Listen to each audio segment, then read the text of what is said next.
Astro glitz ஆன்மீக சகோதர சகோதரிக்கெல்லாம் என்னுடைய அன்பான பணிவான வணக்கத்தை தெரிவித்துக் கொள்கிறேன். ஆஸ்ட்ரோ கிளிட்ஸ் மூலமாக சோழி பிரசனம் என்று சொல்லக்கூடிய ஒரு அற்புதமான கலையை நோக்கி நான் இப்ப சொல்ல போறேன். அதே நேரத்துல பாத்தீங்கன்னா மனிதன் என்னதான் அறிவு திறமை ஆற்றல் இருந்தாலும் கூட ஒரே காலகட்டத்துல நடுங்கி போகிறார், திகைத்து போகின்றார். என்ன செய்வது என்று நிலை தெளிவாரி போகின்ற நேரத்துல அவனுடைய மனம் இறைவனை நாடுகின்றது.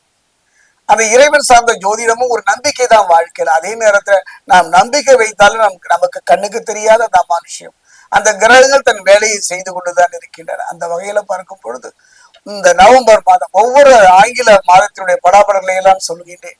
அப்படி பார்க்கும்போது நவம்பர் மாதம், இந்த நவம்பர் மாதம் எவ்வாறு இருக்கும் கன்னிராசிக்கு, குறிப்பா பாத்தீங்கன்னா கன்னிராசியில் இருக்கக்கூடிய உத்திரம் 2-3 நாள்,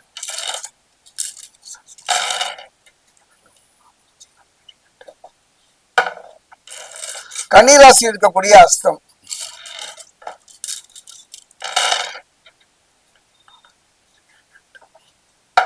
கன்னிராசியில் இருக்கக்கூடிய சித்திரை 1-2,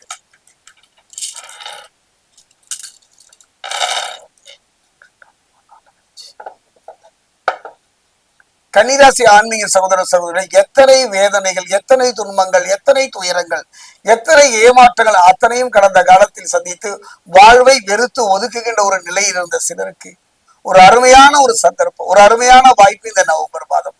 என்னை பொறுத்த வரைக்கும் ஒரு கிரகத்தினுடைய பெயர்ச்சி வாழ்வை மாற்றுமான மாற்றும், திருப்பமான திருப்பம். அந்த வகையில பார்க்கும் பொழுது 3 பயிற்சி இந்த காலத்துல நான் சொல்லணும். ஒண்ணு அழகு மட்டுமல்ல, ஆர்வம் மட்டுமல்ல, அந்த ஒரு பிறரை நம் பக்கம் இழுக்கின்ற சக்தி மிக்கவன் யாருன்னு பாத்தீங்கன்னா புதன் பகவான். புதன் பகவானை பொறுத்த வரைக்கும் ஒரு அருமையான சந்தர்ப்பம் இந்த காலத்துல. புதனுடைய பயிற்சியும் கன்னிராசியை நோக்கி நகர்கின்றது.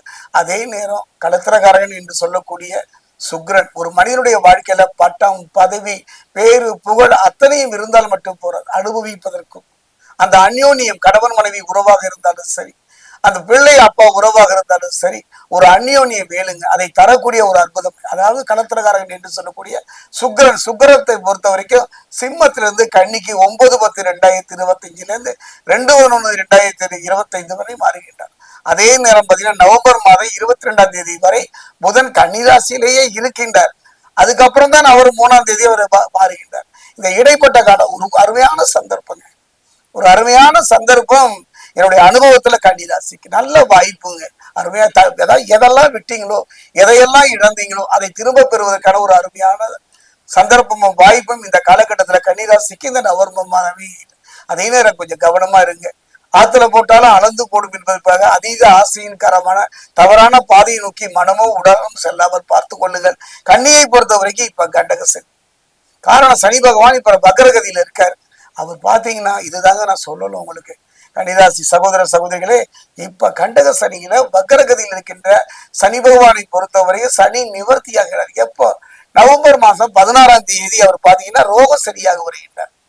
இந்த நேரத்துல நீங்க உடம்புல மட்டும் கொஞ்சம் கவனமா இருந்தா போதும், ஆரோக்கியத்துல மட்டும் கொஞ்சம் கவனமா இருந்து விட்டாலே போதும். அழகான ஒரு வாழ்வு, அற்புதம் என்றுதான் சொல்லுவேன். எத்தனை அனுபவங்கள் ஒரு மனிதன் வாழ்க்கையில அனுபவம் பெறலாம், ஆனா தினம் தினம் அனுபவத்தை பெற்றுக் கொள்ள முடியுமா? அந்த வகையில ஒரு நல்ல ஒரு மாற்றம், ஒரு நல்ல ஒரு முன்னேற்றத்தை பெறக்கூடிய அருமை ஏங்க புதன்ங்க. இது பாருங்க, நீங்க உங்களை பார்த்து வெறுத்து ஒதுக்கியவர்கள் கூட நெருங்கி வருகின்ற ஒரு அருமையான சந்தர்ப்பம். உறவினர் மத்தியில ஒரு கசப்பான உறவை சந்தித்த வந்தவங்க வாழ்க்கையில அந்த கசப்பு நீங்கி நிம்மதி பெறுகின்ற ஒரு வாழ்வை, நல்ல ஒரு திருமண யோகத்தையும் தரக்கூடிய அருமையான ஒரு சந்தர்ப்ப சூழ்நிலை, குடும்பம், வாழ்க்கை எல்லாத்திலையும் ஒரு நிம்மதி தருகின்ற ஒரு காலகட்டம் இந்த காலகட்டம். அதே நேரத்துல தெய்வ பலமும் தேக பலமும் குறைந்த இந்த காலகட்டத்துல மனோபலம் வேணுங்க. அந்த மனோபலம் பெறுவதற்கான ஒரு சந்தர்ப்பம். கடந்த கால கசப்புகள், வேதனைகள், துன்பங்களை மறந்து விடுங்கள். எதிர்காலத்துல பயம் இல்லாமல் வாழ்வதற்கு ஒரு சந்தர்ப்பம் நவம்பர் மாதம். இந்த நவம்பர் மாதம் நீங்க செய்ய வேண்டியது என்னன்னா, இந்த தேசத்துல நதியும் தெய்வமாக வணங்கப்படுகிறது, மலையும் வணங்கப்படுகிறது. அப்படி பாத்தீங்கன்னா நவம்பர் இந்த ஐப்பசி மாதம் முழுவதுமே, குறிப்பா இந்த 17ஆம் தேதி மறந்துவிட்டவர்களுக்கு எல்லாம் இந்த காலகட்டத்துல காவிரி நதி, கங்கைக்கு இணையான புனிதமான நதி. 10 பைசா செலவு இல்லைங்க, எந்த பரிகாரங்களும் நீங்க செய்ய வேண்டாம். நீங்கள் சென்று இந்த காவிரியில ஏதோ ஒரு கட்டத்துல, ஏதோ ஒரு காவிரியினுடைய நதி கட்டத்துல 3 முறை மூழ்கி கதிரவன் என்று சொல்லக்கூடிய சூரியனை வழிபட்டாலே போதும். காரணம், ஒரு மனிதனுக்கு 3 பலம் குறையும் பொழுது 4வது ஒரு பலம், அதுதான் பித்ருக்கள் என்று சொல்லக்கூடிய பித்ருக்களுடைய ஆசி. ஏன்னா சூரிய பகவானை பொறுத்த வரைக்கும் கர்மகாரகன் மட்டுமல்ல, பிதுர்காரகன் என்று சொல்வார்கள். அவருடைய அருளை மற்றும் நீங்கள் பெற்றுவிட்டால் போதும். அதே தந்தை பிள்ளை கூட சில வாக்குவாதங்கள் வந்து மறையும். அதை பற்றியெல்லாம் பொருட்படுத்தாதீர்கள். ஏன்னா பெற்று வளர்த்து ஆளாக்கிய தந்தையோடு சின்ன சின்ன உரசல்களும் கோபங்களும் வரும். சில கணவன் மனைவிக்குள்ள சின்ன சின்ன பிரச்சனைகள் வந்தாலும் அத்தனையும் மறைந்து விடும் இந்த காலகட்டம். தலைக்கு வந்தது தலைப்பை கூட மறைகிற ஒரு அருமையான சந்தர்ப்பம். தெய்வ பலத்தை துணை கொண்டு விட்டாலே போதும். நான்காவதாக ஒரு பலம் என்று சொல்லக்கூடிய முன்னோருடைய ஆசை. முடிந்தால் குல தெய்வத்துக்கு ஆலயம் சென்று இந்த நவம்பர் மாதத்தில் ஏதாவது ஒரு நல்ல ஒரு நல்லெண்ணெய் தீபம் ஏற்றி வழிபாடு செய்யுங்கள். திருத்தணி அருகே இருக்கக்கூடிய பாதஸ்ரீஸ்வரர் ஆலயம் சென்று அந்த ஆலயத்தில் தரக்கூடிய நல்லெண்ணெயை கொண்டு உங்க கையினாலே அபிஷேகம் பண்ணி பாருங்கள். ஒரு முறை இந்த சென்று பாருங்கள். காரணம் என்னன்னு பாத்தீங்கன்னா கண்டகசனி. அது வரைக்கும் பார்க்கல முடியாது, நவம்பர் 16 வரைக்கும். அதுக்கப்புறம் ஒரு ரோக சரியாக மாற போகின்றார். கவனமாக உடல் ரீதியா மன ரீதியா இருப்பதற்கு சனி பகவான். என்னுடைய அனுபவத்துல இவனை மாதிரி கொடுக்கிறவன் எவனும் இல்லைங்க. இன்பமோ துன்பமோ இவனை மாதிரி யாரும் தடுக்கிறவன் இல்லைங்க. நன்மையோ தீமையோ அவன் பாதம் பணிந்த ஒரு அருமையான மாதம் இந்த நவம்பர் மாதம்.